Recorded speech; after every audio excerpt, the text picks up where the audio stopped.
We're building an app where people can visualize their movements, and it's a content creation platform.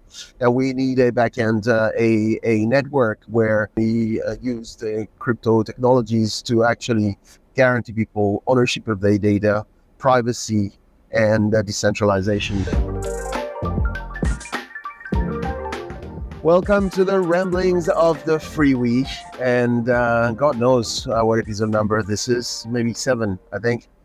We're well on the roll now, since we've been talking to each other for, I don't know, almost not a year exactly when I started thinking about recording this, but it's been a little while, and I must admit that I've been very slow to kind of catch on to it, and I did get quite a bit of advice on how to, set that up and get all these episodes running.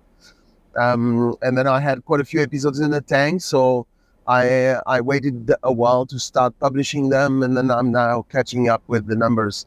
So I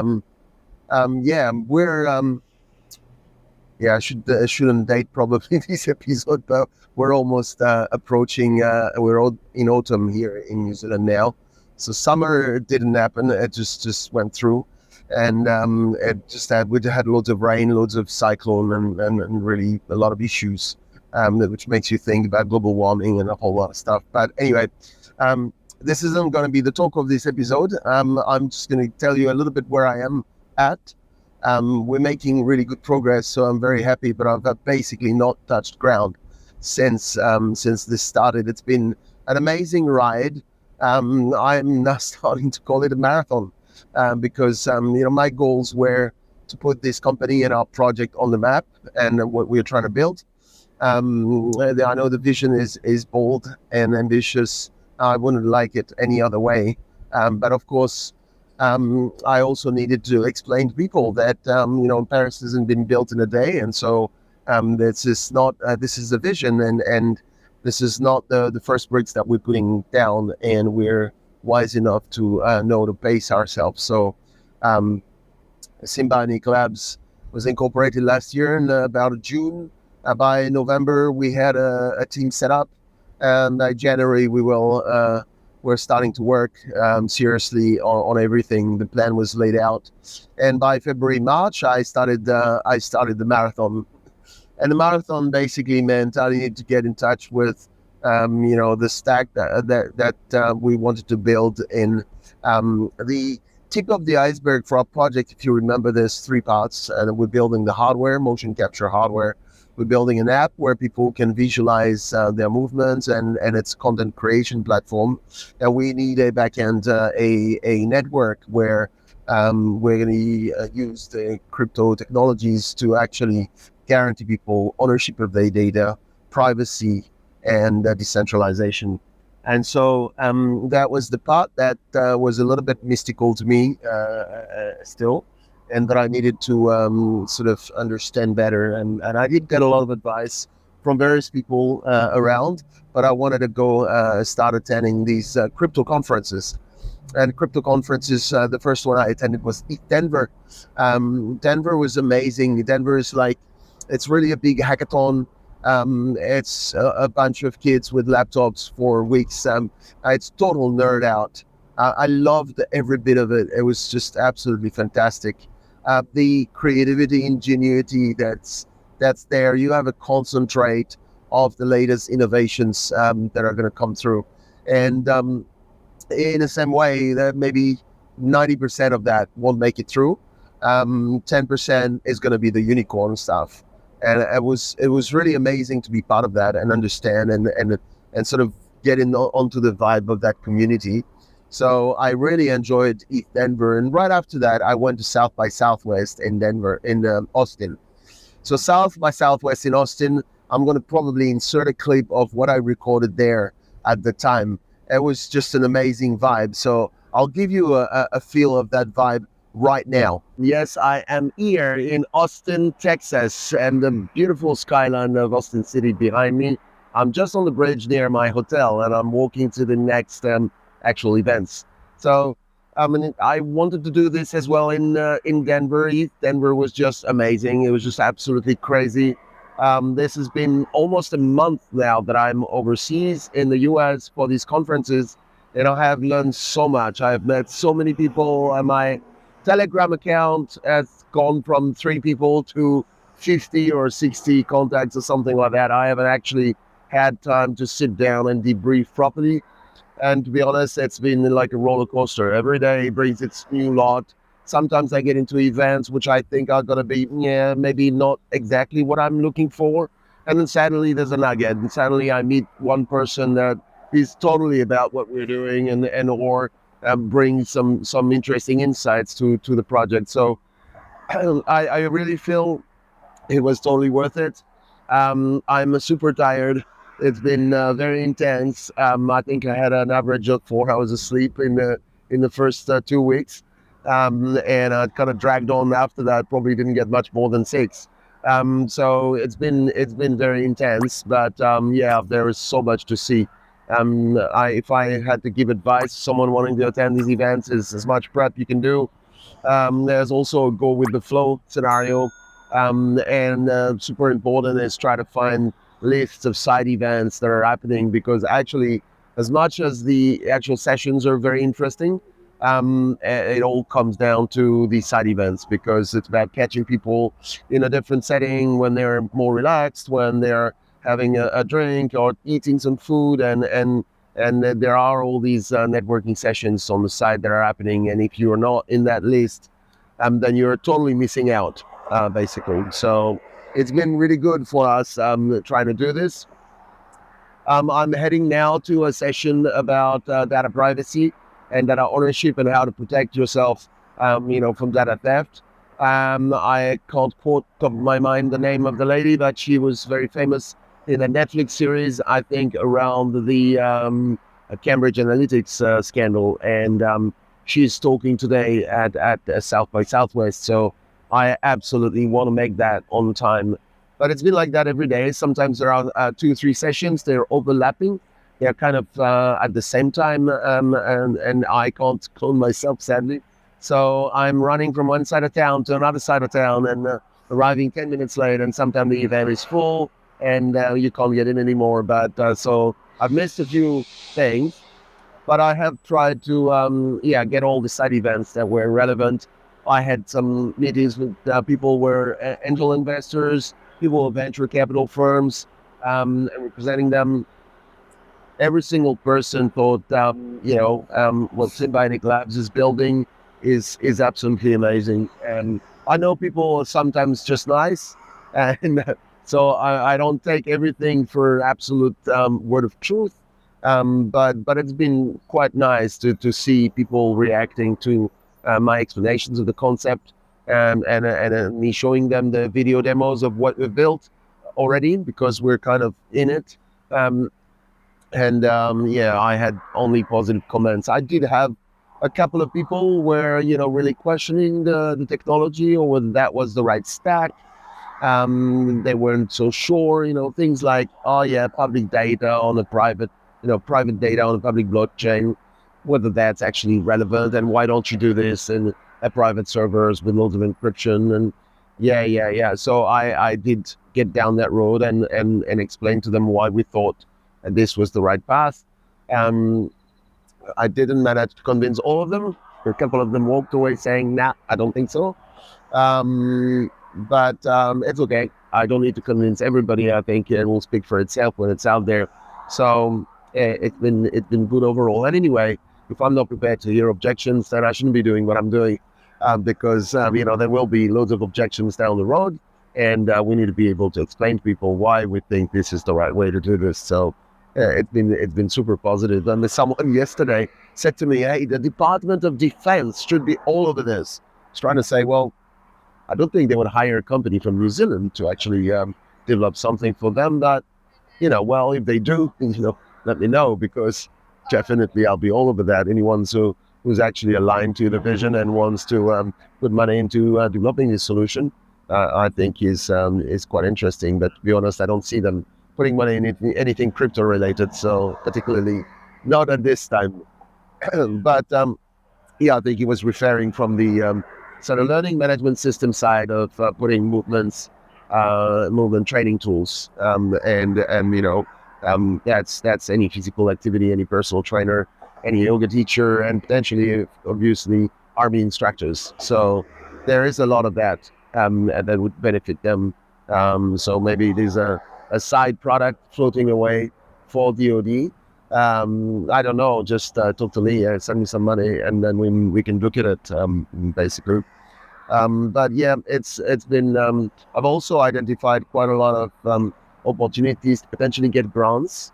That was also very positive for me, and that was particularly out of East Denver, meeting all the different protocols we are trying to build with, and understanding what they were doing and how they would approach grants and what kind of projects they were looking for, and we always tick at least one or two boxes, so that's really cool. So I'll be going back to New Zealand and really looking at how much money we can scrape from these different people we are going to work with to build this solution anyway. So if there's funding that we can access there, being bootstrapped and yeah, sort of self-funded to the bones right now, anything would really help. So my eyes on the burn rate and the runway expiring somewhere end of this year.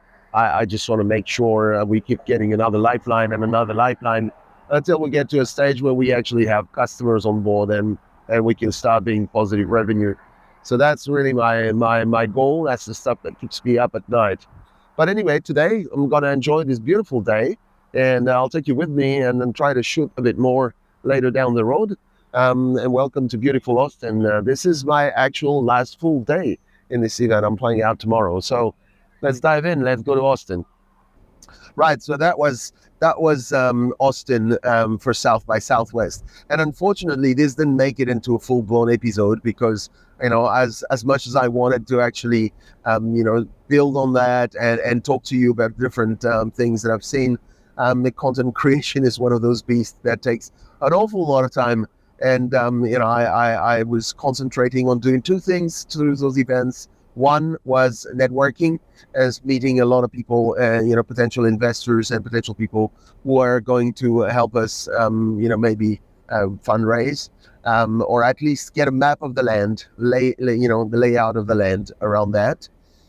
So that was my first priority. And the second priority was to meet the innovators, the protocols, and the people that I thought would matter in the architecture and that I wanted to have conversation with, so I could sort of validate my thoughts and validate, the architecture that we were planning to use. So I did that. That was really amazing. So I just couldn't record more video. I did that one on the bridge there. I attended that talk. That was the lady from the Facebook debacle, Analytica, Cambridge Analytica. That was a really inspiring talk, and then I'm actually planning to really keep in the loop with her about data privacy and ownership of the data. She's pushing for a few very interesting initiatives around that, so that really resonated with us. So that was South by Southwest. It was interesting to see the gap. I was talking to someone about it this morning. When you go to Denver, you're really, really on the edge of the innovation stuff that's happening. And so you're really getting a lot of people who are building new ideas around, if you're familiar with crypto, account abstraction, wallet abstraction, all these new concepts and these new stuff that's coming up about onboarding more users, etc. And so you're meeting people there. And when you go to South by Southwest, you then have all these big corp, pharmas and FMCG and even big IT companies who are talking about all these things. And you get the distinct feeling, I kid you not, the distinct feeling that they're desperately trying to catch up with the speed technology is moving at. So you get all these people that are kind of, and when you've heard both sides, you're really hearing someone rehashing something that they've just heard and they're trying to grasp and understand.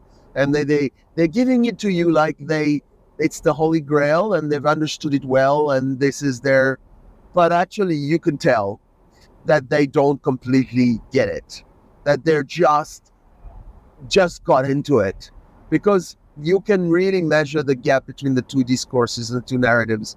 So it's really interesting, and it also gives you a good feeling of the early adoption curve of those messages. So that was really interesting to kind of get a finger on the pulse on that stuff. So that's what I got out of the two conferences, East Denver and South by Southwest. In between, I went to Breckenridge and attended Myocene House, that Slate group, sort of networking group. I met some really amazing people. Myocene House, I encourage you to check them out, myocene.xyz. They're really interesting people. Also on the forefront of everything. So you get that vibe. And then I flew back to New Zealand. That was a very short time. I flew back to New Zealand and then kind of really worked on more building stuff. And then I was quickly down to flying back to Austin for Consensus. Consensus 2023 is another crypto conference. So Consensus is like a mini Denver without the hackathon part. It has a bit more corporate stuff. But yeah, the Consensus was a really good networking event. Everybody and their sister goes to Consensus, I was going to say. It was really like, you don't go there, you're not part of the group. It's like, you need to be in Consensus. And yes, there are some important people that didn't necessarily make it there, but Consensus was very interesting. The talks, the side events. Now, that's one thing. If you go to those, I think I mentioned this in a previous episode, you go to those conferences, you have actually a raft of side events to attend. And it's really important to get early on the list of side events and then register to the one you want to attend, because side events is where all the networking happens. You can actually go to these conferences and completely miss the top speaker talks and then just focus on the side events. Because the top speaker talks are just opening the doors that are already open, that you already know, the stuff that you already know about. It's nice when you sit in these speaker talks to kind of get it helps you synthesize and summarize in your head how it all fits together. And potentially it inspires you and gives you a few ideas and things like that. But the bulk of the value of those events is in the side events and who you meet and who you talk to. It's the networking connections. There's no doubt, no shred of doubt about that. So that was Consensus. Then I flew to Chicago very quickly for a very important meeting with what I consider could potentially be one of our first test client. It's a big institutional organization that has hundreds of gyms around the world, that does a lot of content creation for fitness trainers and that does a lot of research around movement science and how to avoid injury and things like that. So I really value the work they do. Now, I don't know if I'm going to be able to close them. When I'm recording this, I actually don't have feedback. I had, follow-up meetings. So it was very, I take this as validation for what we're doing, because they're very genuinely interested in what we're doing. They monitor, what's happening out there. So they have a better plug than I do probably on all the new startups and projects out there. The reality is they are a brand, a very well-known brand, a very good reputation. And I understand, because I've been in those seats as well, protecting the brand and being on a brand strategy sort of position with Samsung and different jobs that I had in the past. So they want to make sure their associations are seen, if they're seen, as aligned and resonant to what they're doing. And they also want to make sure they don't take risks. So not taking risks means you can't align yourself in a way that's seen to endorse something that might flop later on or that might have some issues later on. You want to really control those associations. So my little finger is telling me that I think in the heart they're there. They would like to join in. From a brand perspective, they might end up saying no. They might end up saying no because they are afraid of the alliance repercussions, or what it could say for the brand, or what it could do to the brand if something happens to us. In reality, we're a very small startup, right? We may succeed, and of course, in all my heart, I have only wishes of success, and I'm gonna fight tooth and nail for this project to get through. But I do understand where they're coming from, so I'm also prepared in my head that this may not come through, and I know it'll be for good reasons. So, but these are good people, and whatever happens today doesn't mean that we're not going to work together tomorrow. So I definitely hold them quite up in there in my heart, and I think that whatever happens, I'm giving my best shot. It'll work, it won't work, we'll see. We'll just try. It doesn't hurt trying. If you don't try, you don't know. So anyway, that was Chicago, and then I flew back to New Zealand. Oh no! I flew back. That's like a marathon. I'm telling you. I bought the cheapest ticket on earth. And my friends on Facebook were telling me, "Hey, you're having the life. You were going all these countries and stuff." Well, I had to post a clarification. I'm having the life because I have actually bought the cheapest ticket on earth, and I've got all these stopovers of like 6 or 7 hours where I actually need to take out my luggage and recheck my luggage, and I was sitting in an airport waiting, not really enjoying it that much, just because I bought a cheap ticket. And then you got a kettle class, you got to regroup the kettle and then send them up into a different hub.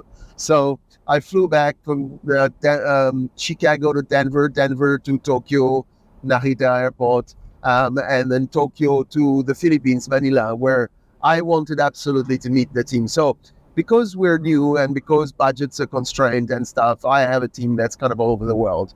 And they're really good people. Most of them are people that I've worked with before or a contractor on other projects when I had the marketing agency.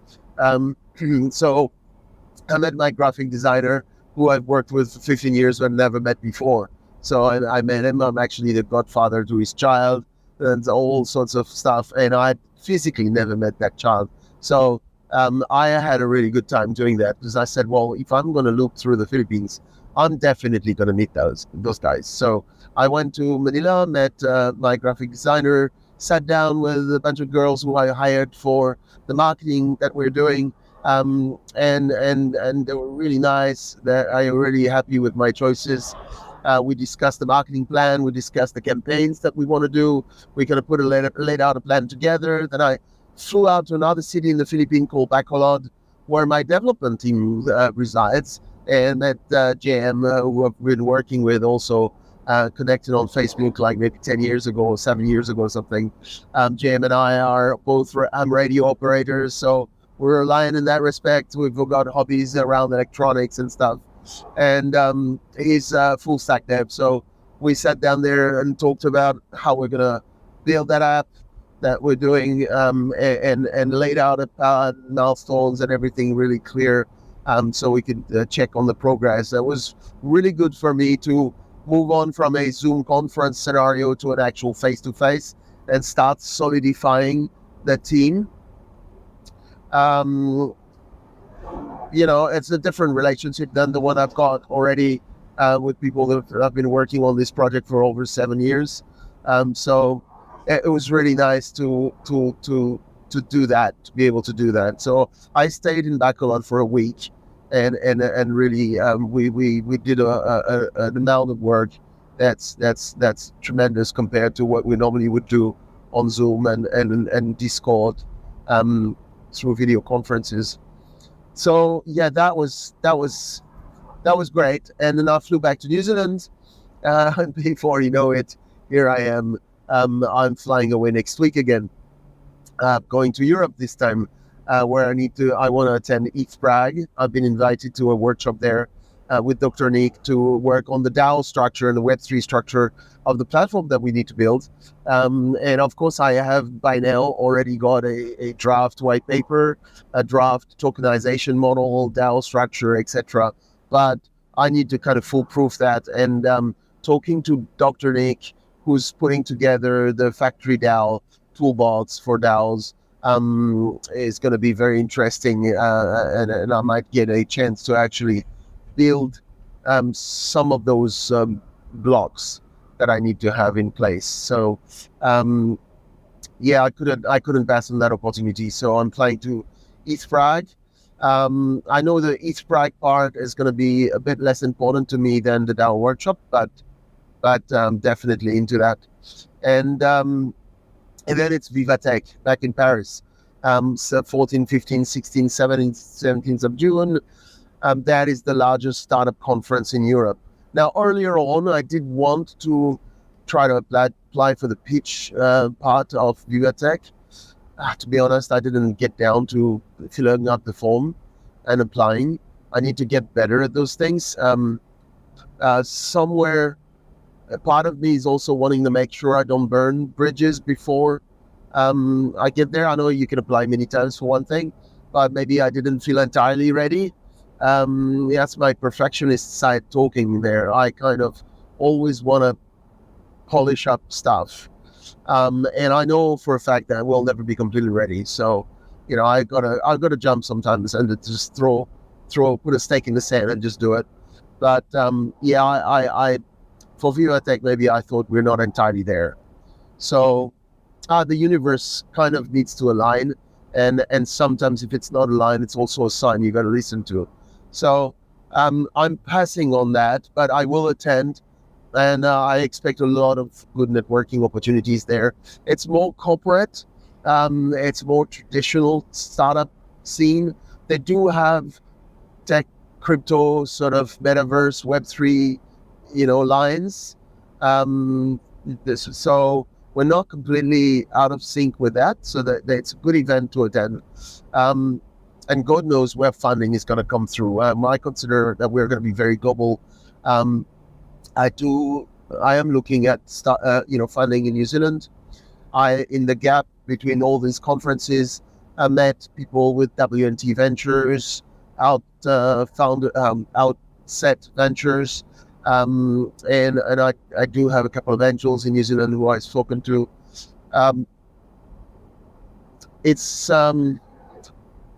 Sometimes when I talk to people in New Zealand, I just get the feeling they don't understand what I'm working on, and I always get this restrictive approach to say, we've got these three parts: the hardware, the app, the network. Why don't you just do an app and just focus on using the camera in your app, and then that's it?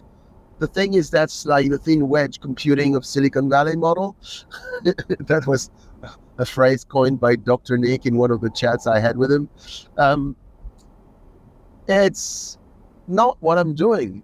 Please listen. I'm not doing that.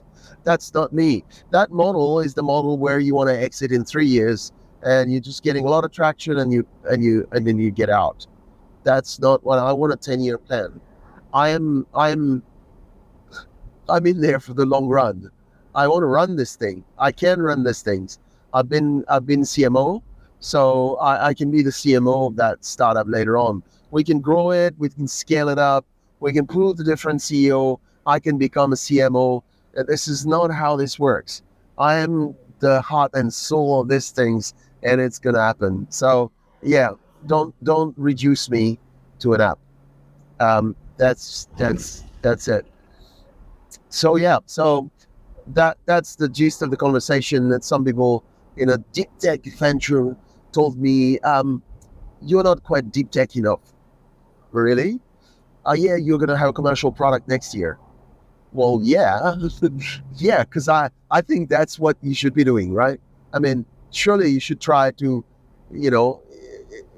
talk to them all. You should try to commercialize yourself as soon as possible. That doesn't mean we don't have deep tech research stuff happening. That doesn't mean there isn't long-term, plans in here that I need to work on. So, yeah, we will work on AI model training, and we will work on having some longer threads. But we also want to have a product that is the way we can scale up and then make sure that we meet our audience, that we grow our product market fit, which I think we have because we've done a lot of market validation. But I have no doubt that we will learn truckloads more when we actually start having, paying customers. So I expect that pivoting, adjusting, but we've got this learning content management system platform. It's the features and the delivery that will pivot and adjust, and the way we talk and the way we structure. The platform in the gist is still going to be a platform where we're still going to connect the same type of people. That's our audience. So I don't expect a huge amount of changes on that, if you see what I mean.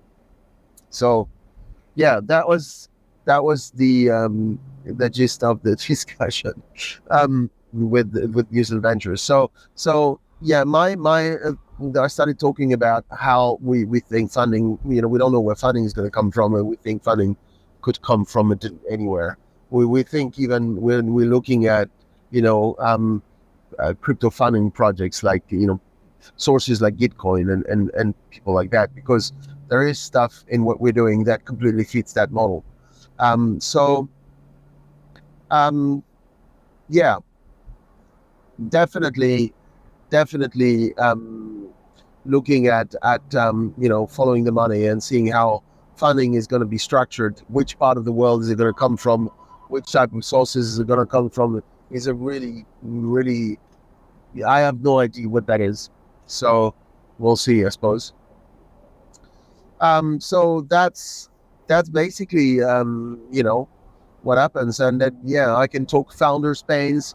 Well, there's not really painful, it's mostly enjoyable. I'm having lots of fun.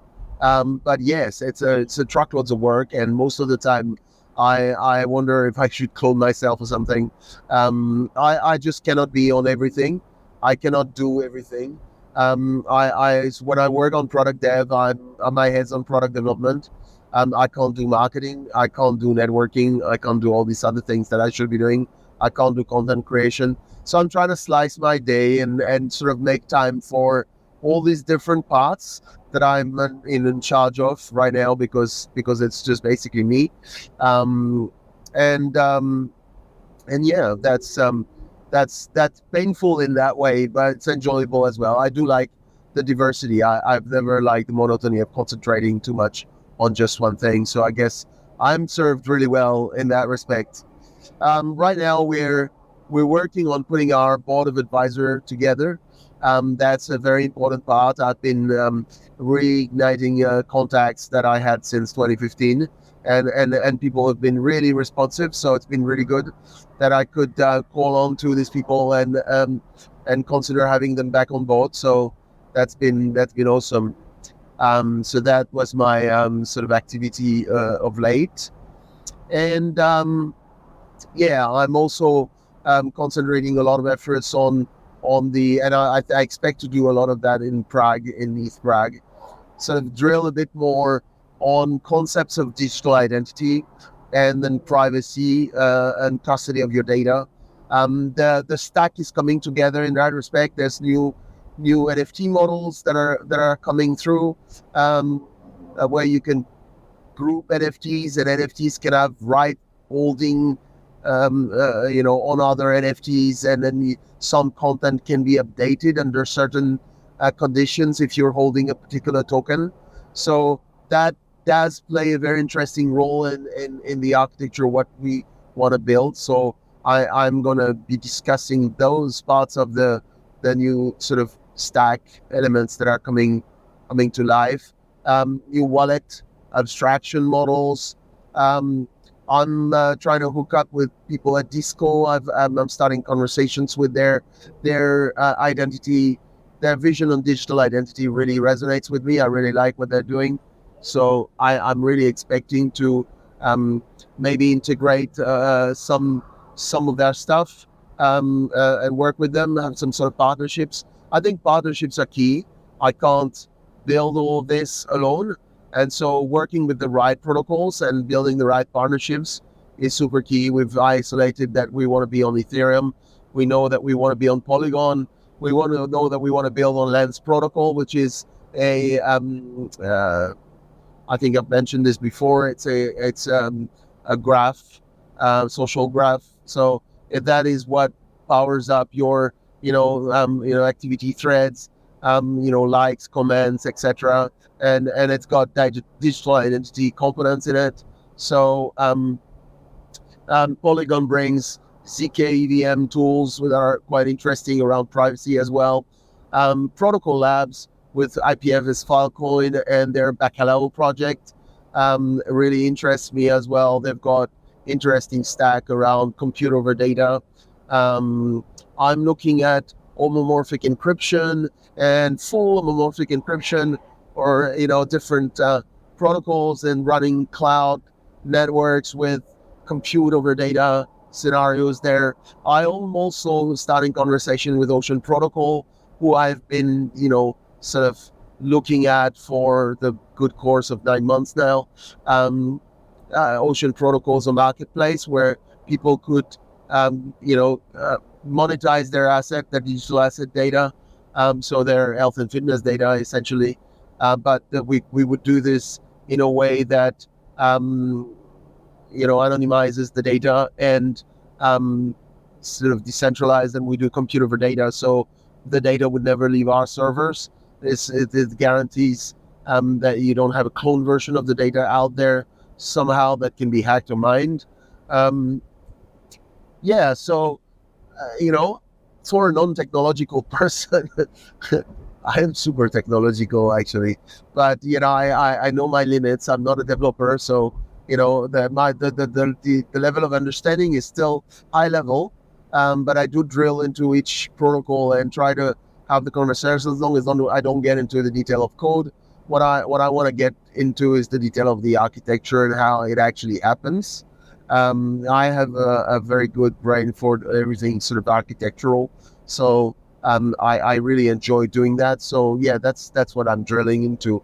And then I've isolated. I can't reveal his identity, but I'm talking to someone who potentially could come in as a CTO on the Web3 space.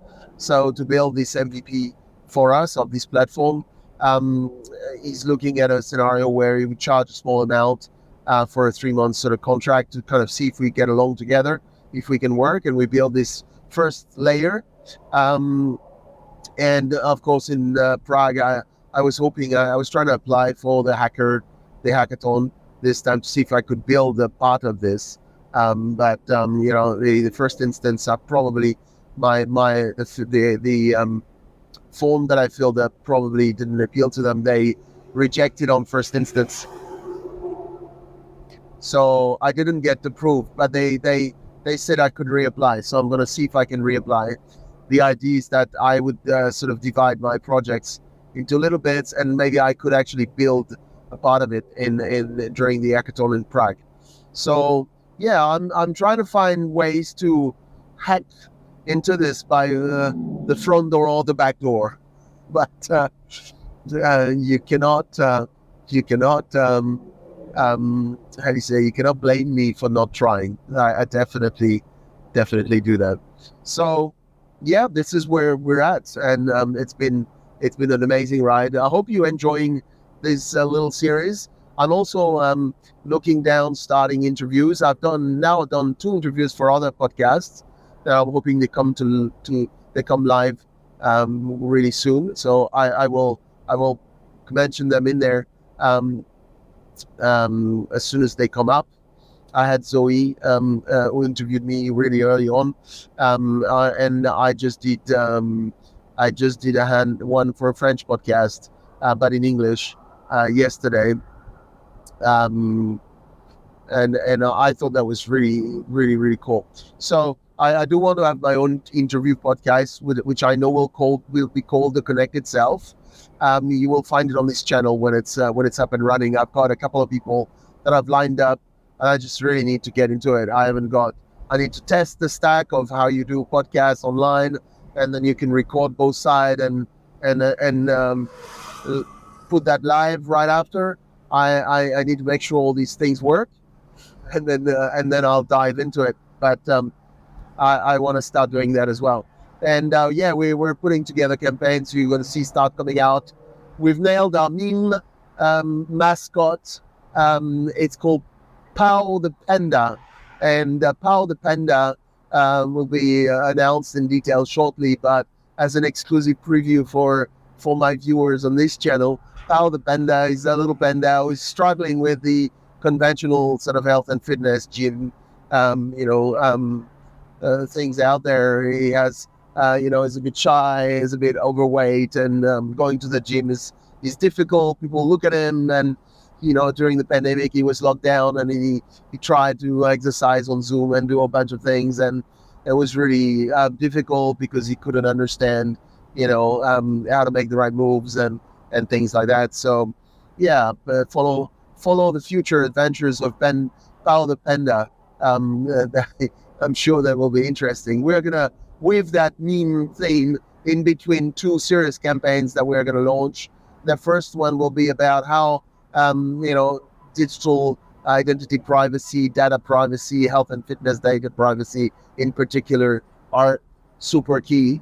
That's one campaign encouraging you to take note that your data is not free, and you shouldn't be sharing it for free out there against the meager exchange of value in all these apps that want to follow us around.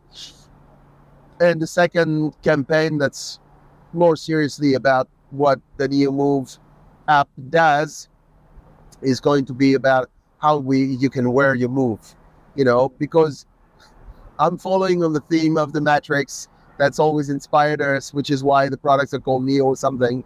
And it's not passing as we're not trying to infringe any copyright, but we love that idea of, Neo plugged into the Matrix and downloading Kung Fu. That's really inspired us. It would be really cool if you could actually do that. And that's what inspired me to think about neuroscience and of movement and how movements represented in the brain and how everything around cognition of movement.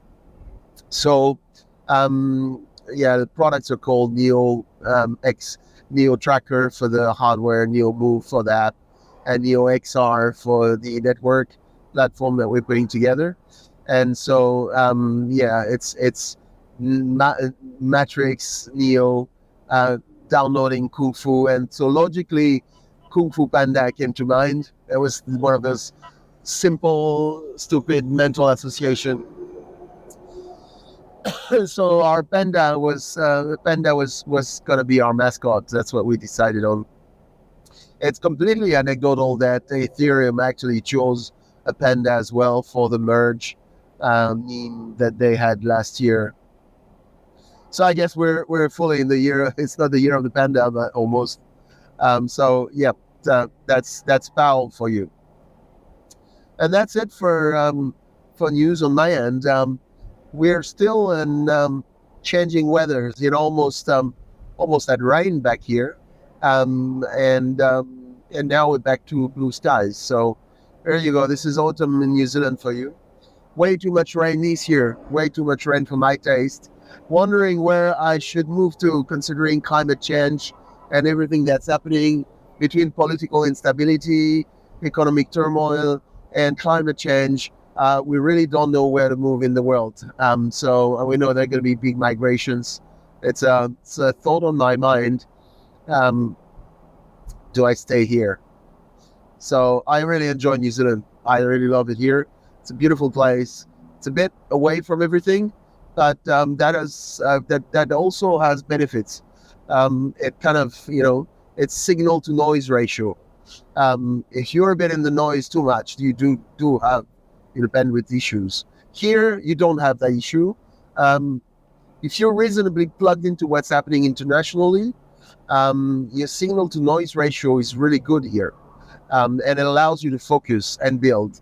So to be honest, it's not bad, and it's a great environment to be in. You're still in developed countries, but now innovation-wise, incentive-wise for startups and all of that, I could debate forever. It has improved a lot in the last 7 years, but to be honest, it's not entirely there. I struggle with some of the tools, and I try to apply for R&D support and things, and it's a lot of red tape and not a lot of helpful. I do have things to say, and I understand it's not an easy thing to put in place, and there are tools, and you need to take time to go through them. I'm doing everything everywhere, so I struggle to actually sit down and do paperwork. So yeah, don't ask me to do too much red tape stuff. I'm busy building this thing and actually making sure we have a business tomorrow, not waking up to a bunch of dreams and yeah, nothing actually tangible that I can talk about. So yeah, I can build 3-year R&D plans, talk about which parts of our research has some degree of uncertainty and how that drives everything and blah, blah, blah. But I'll be making that stuff up to be most of it anyway. So do you really want to read that, or do you want to trust that we're actually a legit concern and we're actually really wanting to do this and help us? Because that's where the bunch of the money needs to go. I need to pay salaries. I need to pay developers, contractors working on this project, doing genuine build. Anyway, thank you so much for watching this episode. I hope you enjoyed it. Don't forget to subscribe. Down there, show notes. I will try to put something a bit different every time I put the show notes. It's kind of the same thing. Yeah, thank you for watching.